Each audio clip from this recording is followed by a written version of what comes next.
Hi, welcome everyone in the third part of our desires and video presentation concerning paradoxes. So today actually I would like to talk about even something more precise, even more to understand with regards to paradoxes of our life. We know that if there is no paradoxes in our life, the energy, the 99% of our potential cannot be manifested. So it is really required, the paradox, in the area of life, in the area of business, in the area of success, family and career. The paradoxes are the part of our life. If there is no paradoxes, this is something that brain doesn't want to accept. There cannot be manifestation of this. Why? Because again, if we are 99% when there is no lack, no pain, no chaos, no desire of anything, and we put the other energy 180-degree opposite of it, so when we put minus and plus together directly, then it's gonna be short circuit. It's gonna be just blow off and that's it. So in order to get to the place when there is 99% of our potential, we need to basically come closer to it or get off 1% of the pebble, of the stone.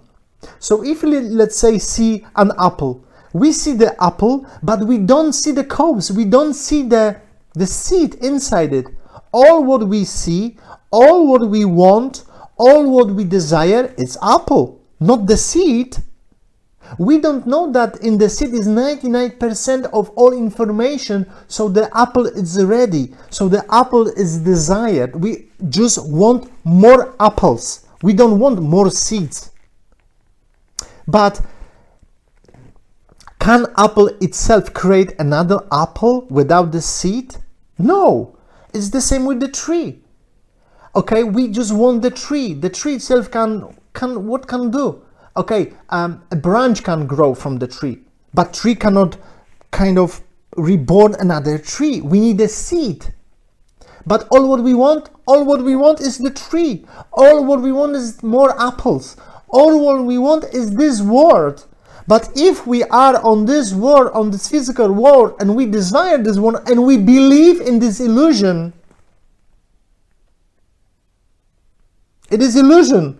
Because if I drink coffee, where is the coffee after 1 hour? If I eat food, where is the food if I go to the restroom? Where is it? It's not in me, it's illusion. It was illusion.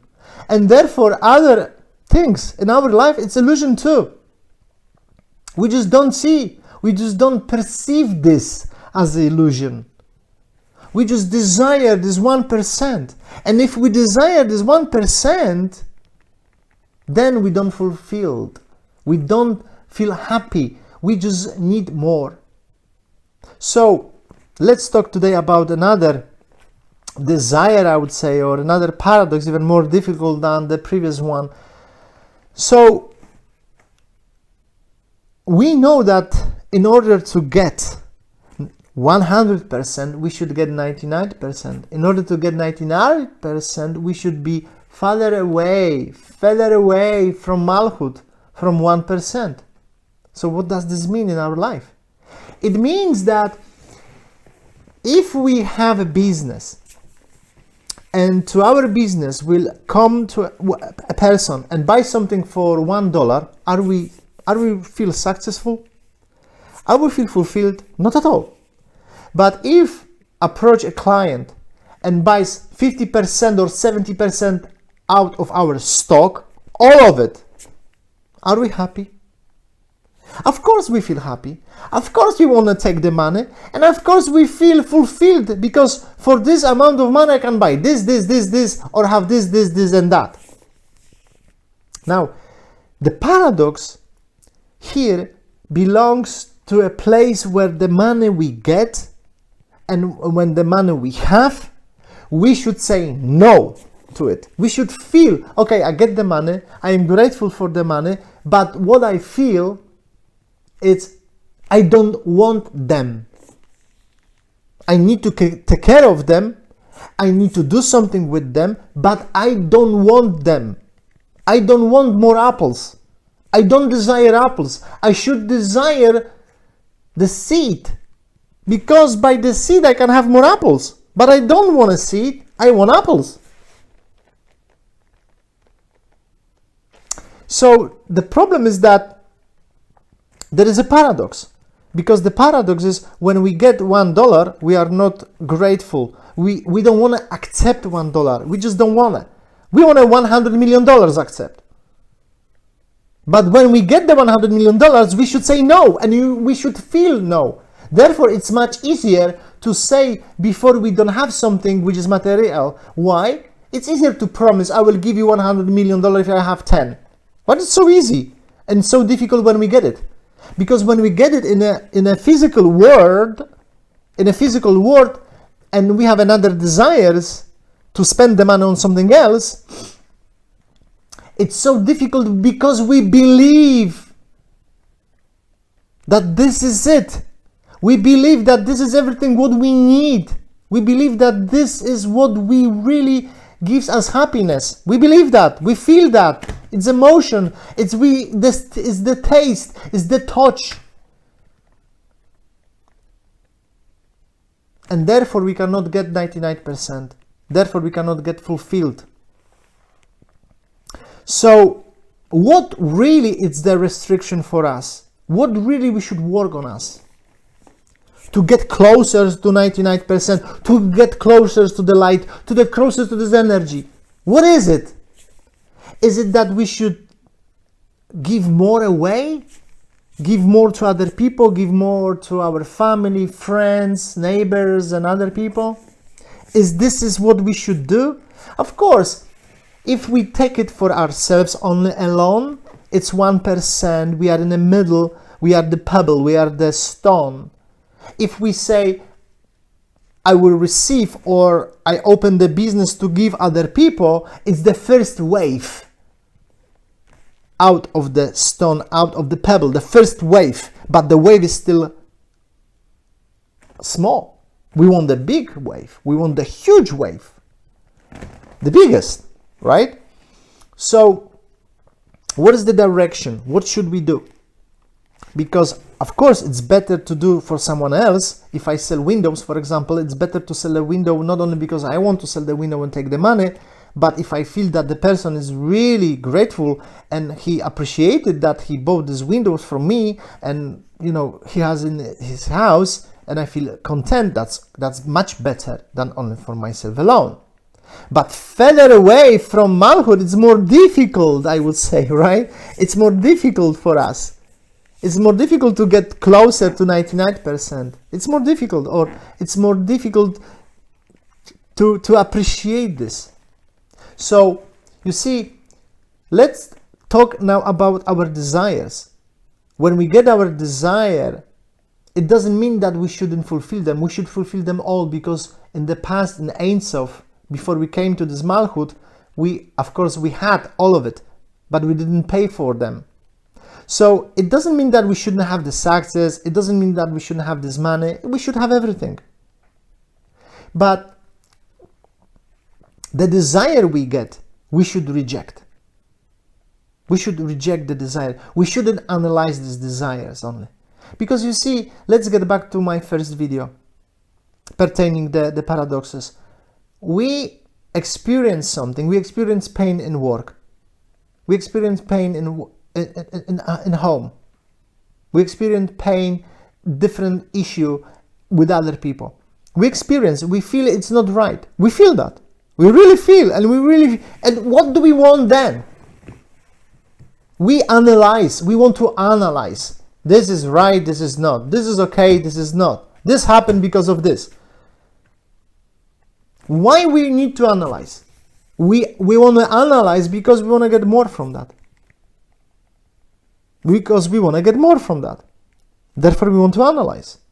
We want to change ourselves. We say, I want to change myself. But why do I want to change myself? So I try to figure it out a way I could change myself in a way I could get more. So I'm changing myself to get more. But that's not the true reason. The true reason is just to transform it, just let it go. these desires I already have. So if I have a desire to buy a new car, for example, or a new house, it doesn't mean that I shouldn't have this car. It means that I directly I should do restriction on this feeling and say, okay, I got this desire, but I don't need this car anymore. I don't need this car. So it's a paradox again, because I got this desire, I should have this car, but I'm supposed to say I don't need this car. Exactly, yes. So what is the next step then? The next step is to get the car, mind you. So it's a paradox. It is, and it has to be. So I should get the car, and on the way to get the car, I have to feel each time that I don't want this car. I should push my desire, what this car will give me, what prestige will give me. No prestige, no status. I should put it away directly. When I feel this desire is awakening me, push it away. No, I feel fulfilled, but I will work to get this car. And therefore we need this world, we need Malchut, we need this physical world to purify our desire, so that we could meet in 99% or with the 99%. So the ego will be purified enough to get from the 99% the full potential.